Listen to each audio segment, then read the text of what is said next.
So then we're getting into grade 4. So grade 4, we're looking at the same sequential, concurrent, repeating. And now we have nested events. So I'm not 100% certain what they're talking about with nested events. So now we're getting into like the odd numbers. You've got things that are okay. And then even numbers you've grade got... 1, 3, and 5 seem okay. Yeah. So then you've got grade 2 and 4 so far that are not doing so much for me anyway. So nested events, yeah, I'm really not sure what exactly they're talking about there. I mean, there are a lot of different things they could be referring to. My guess is that they're talking about like when you're literally looking at a block of code, you'll have some code that's kind of indented versus others, and the indented code would probably be referred to as nested. But like if you're talking grade 4s, they're not writing actual code, so they're not really going to see that. By this point, you're probably using something a bit more advanced than Scratch Junior. You're probably like, if you're following with the same like company anyway, you'll be using their flagship product, Scratch. And in that case, Scratch is free, which is great. Yeah. Actually, Scratch Junior as well. Yeah. All offered by MIT. In that case, if you're using Scratch, things will sort of look nested when they're inside a loop or inside an if statement or things like that. So maybe that's what they're referring to when they're talking about nested events.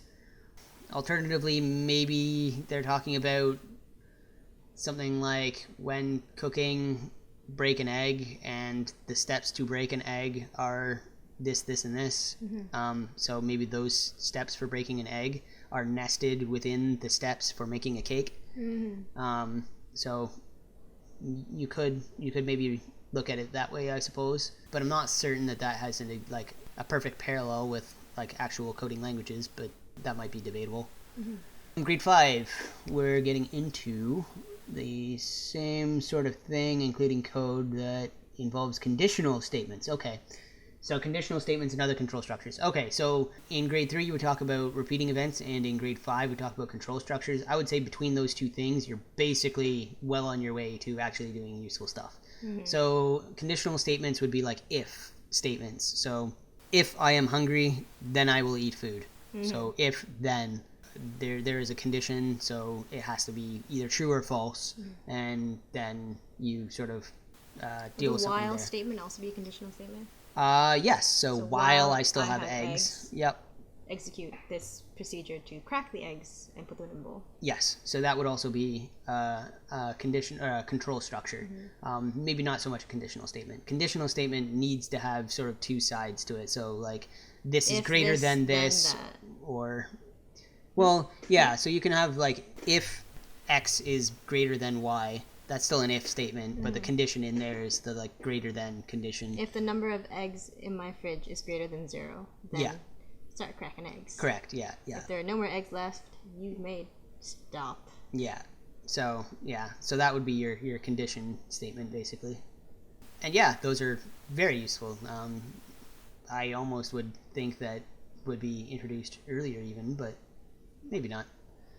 Grade 6, we are looking at solving problems by writing and executing efficient code. Ooh, we get efficiency now. Including code that involves conditional statements and other. Oh, so it's like the same thing as grade 5, but now it's efficient. All right. How do you make that more efficient?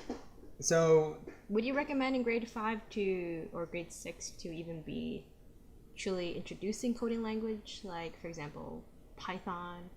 By the time they're in grade 6, they probably could look at it. I'm not sure Python would be great for grade 6s, but I'm certain that there are other languages. I just can't think of one off the top of my head that would be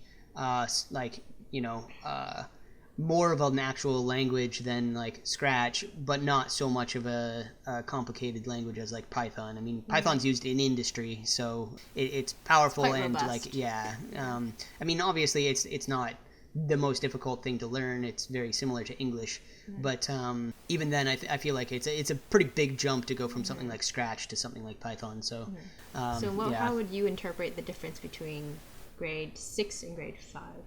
I think basically just trying to emphasize only checking for conditions that are actually necessary.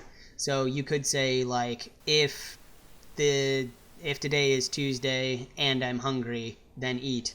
The part that it's saying is it Tuesday is unnecessary.